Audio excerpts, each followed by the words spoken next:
Hello everyone, welcome back to my YouTube channel. তো দেখুন, আজকে নিফটি ফিফটি ফ্ল্যাট ছিল বা একটু নেগেটিভ বলা যেতে পারে। 58 পয়েন্ট মতো ডাউন ছিল এবং Sensex 200 point down. Nifty mid cap 100 0.5% positive ছিল আজকে, মানে 294 পয়েন্ট বেড়েছে, এবং নিফটি স্মল ক্যাপ 0.19% পজিটিভ, মানে 36.50 পয়েন্ট বেড়েছে আজকে। সেক্টোরিয়াল ওভারভিউ যদি দেখেন তাহলে দেখুন, metal, Nifty consumer, construction, IT, Nifty financial এগুলো পজিটিভ ছিল। বাদ বাকি সমস্ত সেক্টর কিন্তু আজকে নেগেটিভে ক্লোজ দিয়েছে, মানে bank Nifty, private bank, energy, Nifty health care, Pharma, PSU bank, Nifty oil and gas, automobile, consumption, media entertainment, consumer goods, সমস্ত সেক্টরই আজকে নেগেটিভে ক্লোজ দিয়েছে। তো ওভারঅল মানে সমস্ত সেক্টর যদি হিসেবে দেখেন তাহলে কিন্তু খুব একটা ভালো লাগছে না, বাট দেখবেন কিছু স্টক স্পেসিফিক অ্যাকশনস দেখা যাচ্ছে, মানে কিছু কিছু স্টকে ভালো রকম বাইং দেখা যাচ্ছে। বিশেষত দেখবেন এখন নিফটি ফিফটি বা সেন্সেক্স হালকা নেগেটিভ টু ফ্ল্যাটে ক্লোজ দিল, মিড ক্যাপ এবং স্মল ক্যাপ ভালো পারফরমেন্স করছে। কারণ হচ্ছে যখন মার্কেট পড়েছিল তখন মিড ক্যাপ এবং স্মল ক্যাপ বেশি পড়েছিল। সিমিলারলি মার্কেট এখন রিকভারি মোডে আছে, তো রিকভার করার সময়ও কিন্তু মিড এবং স্মল ক্যাপ একটু ভালো বা তাড়াতাড়ি রিকভার করছে।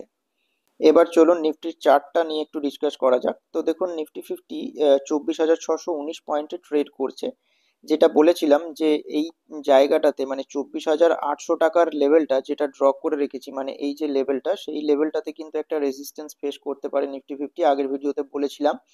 তো দেখুন, এই লেভেলটাতেই কিন্তু রেজিস্ট্যান্স ফেস করে গতকালকে, মানে লাস্ট ফ্রাইডেতে এবং আজকে সোমবারে, দেখুন দুদিনই কিন্তু একটু হলেও ডাউনে এসেছে।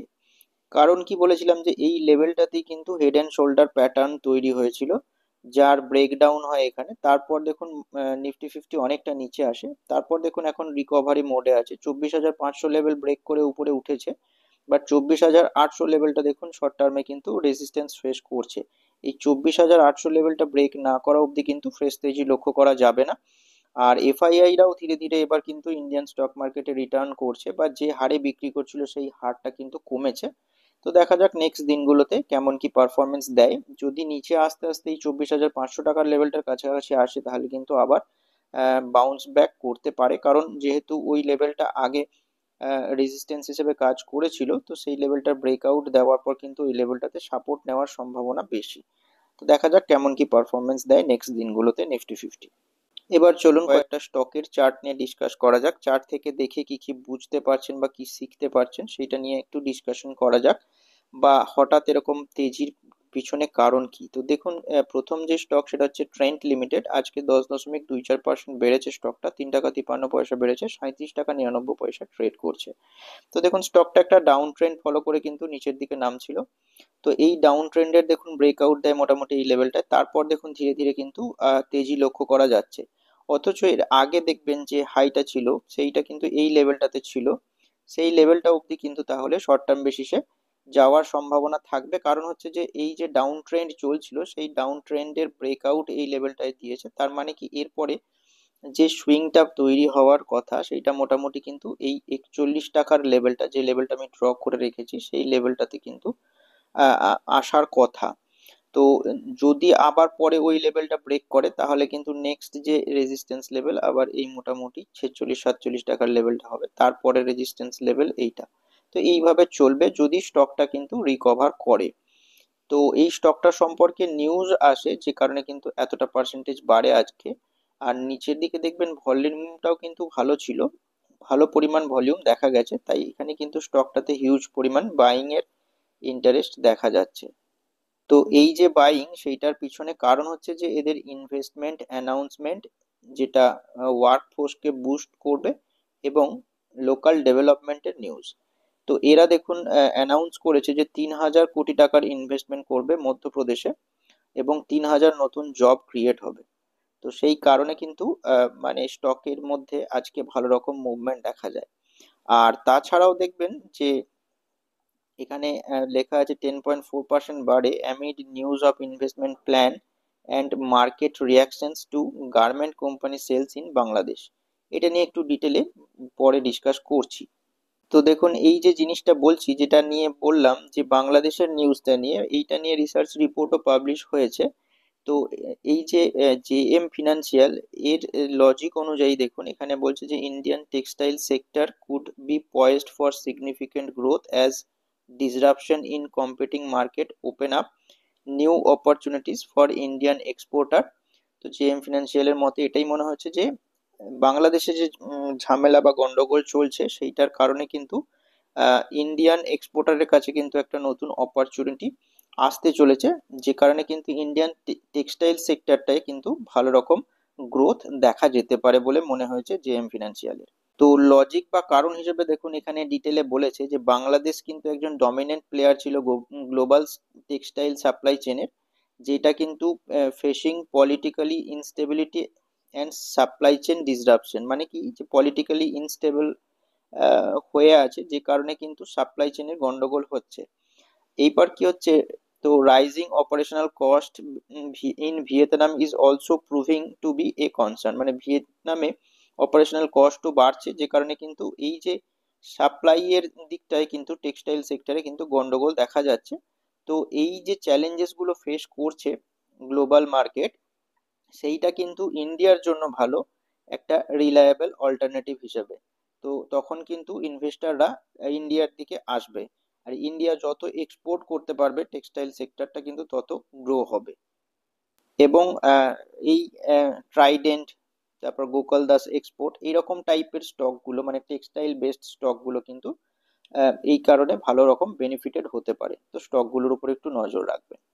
নেক্সট যে স্টক সেটা হচ্ছে পিজি ইলেকট্রোপ্লাস্ট লিমিটেড। তো দেখুন স্টকটা আজকে 5.35% বেড়েছে, 43 টাকা 50 পয়সা বেড়েছে, 857 টাকাতে ট্রেড করছে। তো দেখুন এই স্টকটা একটা সুন্দর রান আপ দেখাচ্ছিল, একটা আপ ট্রেন্ড ছিল, তারপর দেখুন এই জায়গায় সাইড ওয়েজ চলে। তো সাইড ওয়েজ যেটা চলছিল সেইটার দেখুন একটা সুইং এর ব্রেকআউট দেওয়ার চেষ্টা করে, এখানে সফল হয় না, তারপর আবার দেখুন এই লেভেলটার ব্রেকআউট হয় মোটামুটি 700 টাকার লেভেলটা। তারপরে দেখুন একটা সুন্দর কিন্তু রান আপ দেখাচ্ছে, বলেছিলাম যে এর অল টাইম হাই লেভেল মোটামুটি 700 টাকার কাছে লেভেলটাই রয়েছে, ওই লেভেলটা ব্রেক করলে মানে সাইডওয়েজ চ্যানেলের উপরের দিকে সিলিংটা ব্রেক করলে ফ্রেশ তেজি লক্ষ্য করা যাবে। তো দেখতেই পাচ্ছেন পরপর 5-6 দিন ধরে কিন্তু ভালো রকম তেজি লক্ষ্য করা যাচ্ছে, এখন তার অল টাইম হাইতে ট্রেড করছে। আর নিচের দিকে যদি ভলিউমও দেখেন তো ম্যাসিভ ভলিউম আসছে, মানে এই যে তেজিটা সেটা কিন্তু সাস্টেনেবল তেজি বলেই মনে হচ্ছে। তো এখন দেখবেন বিভিন্ন ব্রোকারেজ হাউস থেকেও ভালো রকম রেটিংস আসছে। তো এই যে অ্যাকোয়ারাস, এটা একটা ব্রোকারেজ হাউস, এটা কিন্তু কভারেজ করেছে, এটা লং পজিশন বানাতে বলেছে। এবং এখানে দেখতে পাচ্ছেন লং পজিশনের সাথে সাথে প্রাইস যে টার্গেট সেটা কিন্তু 980 টাকার রেখেছে, সেই কারণে কিন্তু আজকে ভালো পারফরমেন্স দেখায় স্টকটা। নেক্সট যে স্টক সেটা হচ্ছে জেন টেকনোলজিস লিমিটেড। তো স্টকটা আজকে দেখুন 4.44% বেড়েছে, 85 টাকা বেড়েছে, 1997 টাকা 60 পয়সাতে ট্রেড করছে। তো এই স্টকটা নিয়ে গত ভিডিওতেও আলোচনা হয়েছিল, বলেছিলাম যে মোটামুটি যদি এই উপরের দিকের রেঞ্জটা ব্রেক করতে পারে তাহলে কিন্তু একটা ফ্রেশ তেজি লক্ষ্য করা যেতে পারে। তো দেখুন ধীরে ধীরে কিন্তু উপরের দিকের লেভেলটায় যাচ্ছে, এবং আজকের ক্যান্ডেলটা যদি লক্ষ্য করেন তো আজকের ক্যান্ডেলটা লক্ষ্য করলে বুঝতেই পারছেন যে উপরের দিকে যে চ্যানেলটা রয়েছে সেইটার কিন্তু ব্রেকআউট দিয়েছে মানে ক্লোজিং বেসিসে। তো দেখা যাক নেক্সট দিনে কেমন কি পারফরমেন্স দেখায়। আর নিচের দিকে ভলিউমও ভালো ছিল, তো দেখা যাক কেমন কি পারফরমেন্স দেয় নেক্সট দিনে।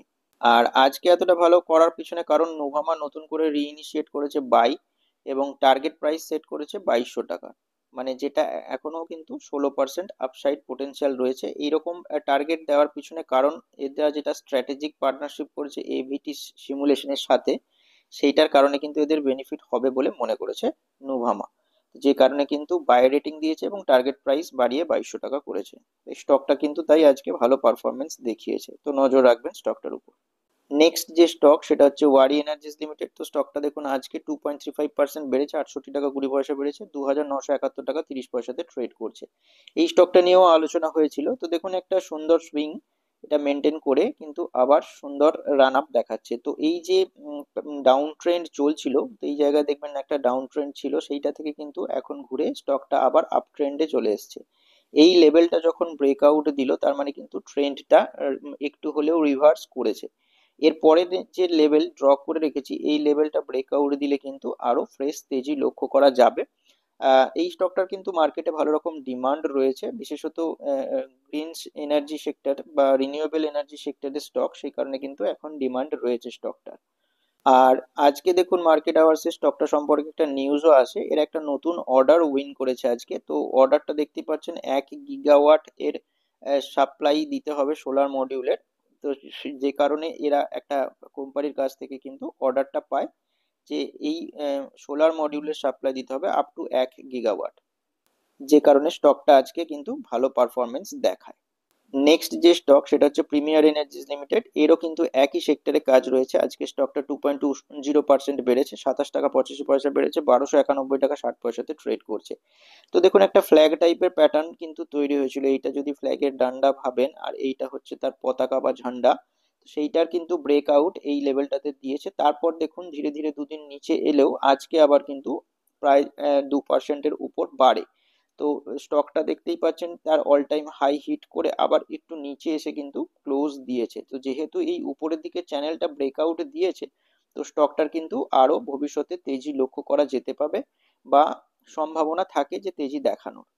তো এই স্টকটারও দেখুন একটা ইনভেস্টমেন্ট প্ল্যান রয়েছে, নতুন মেজর ইনভেস্টমেন্ট ঘোষণা করে এরা। প্ল্যান করছে টু ইনভেস্ট রুপিস 3342 কোটি টাকা in a 4 gigawatt solar PV manufacturing plant এবং 1950 কোটি টাকা ফর ইনগোটস অ্যান্ড অ্যালুমিনিয়াম। এবং নতুন এরা এই ইনভেস্টমেন্টের থ্রু 2500 জব ক্রিয়েট করবে। তো অবশ্যই স্টকটার জন্য ভালো খবর, যে কারণে স্টকটার দেখবেন রিয়াকশন আজকে ভালো দেখা যায় ওপেন মার্কেটে। নেক্সট যে স্টক সেটা হচ্ছে উইপ্রো লিমিটেড। তো স্টকটা আজকে 2.15% বেড়েছে, 6 টাকা 40 পয়সা বেড়েছে, 303 টাকা 75 পয়সাতে ট্রেড করছে।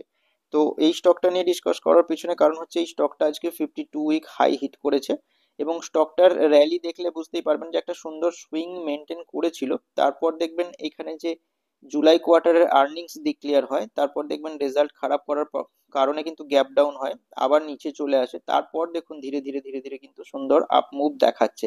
এবং এই যে কোয়ার্টার সেপ্টেম্বর কোয়ার্টারের রেজাল্ট ভালো হয়, যে কারণে কিন্তু এর দেখবেন আর মেজর ব্রেকডাউন হয়নি, একটা সুন্দর রান আপ দেখিয়ে ধীরে ধীরে তার 52 উইক হাইয়ে ট্রেড করছে। তো এই স্টকটা সম্পর্কেও কিছু নিউজ আছে, যে কারণে স্টকটা আজকে ভালো পারফরমেন্স দেখায়। তো দেখুন এরা কোলাবোরেট করে, কয়েকদিন আগে নিউজটা আসে যে নতুন মানে এআই এর জন্য SIAM.ai এর সাথে কিন্তু একটা কোলাবোরেশন করে। আহ, এদের কাজটা কি না, এআই পাওয়ার অ্যাসিস্ট্যান্ট হিসাবে কাজ করবে থাইল্যান্ড ট্যুরিজমের জন্য। তো সেইটার জন্য কিন্তু উইপ্রো এদের সাথে পার্টনারশিপ করে এবং দেখবেন স্টকটা তাই আজকে 52 উইক হাই হিট করেছে। মোটামুটি 25.56% বেড়েছে ইয়ার টু ডেট, আর 3 দিনে 7% ডিক্লাইন করা সত্ত্বেও। তো স্টকটা দেখুন ধীরে ধীরে কিন্তু রিকভারি মোডে আছে এবং রিসেন্টলি এর স্টক স্প্লিট এর ঘোষণা হয়, মানে বোনাস শেয়ার পাওয়া যায়। তো দেখবেন এখন 52 উইক হাইতে ট্রেড করছে।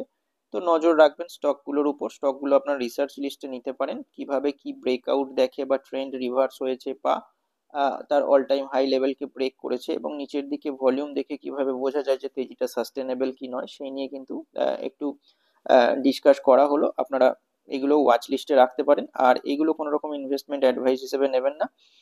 আপনারা রিসার্চ করতে পারেন নিজের, যদি রিসার্চ করতে পারেন ভালো, না পারলে আপনার ফিনান্সিয়াল অ্যাডভাইজারের সাথে কনসাল্ট করে যা করার করবেন। ভিডিওটা ভালো লাগলে লাইক করতে পারেন, আর এরকম ইনফরমেটিভ ভিডিও পাওয়ার জন্য চ্যানেলটিকে সাবস্ক্রাইব করতে পারেন।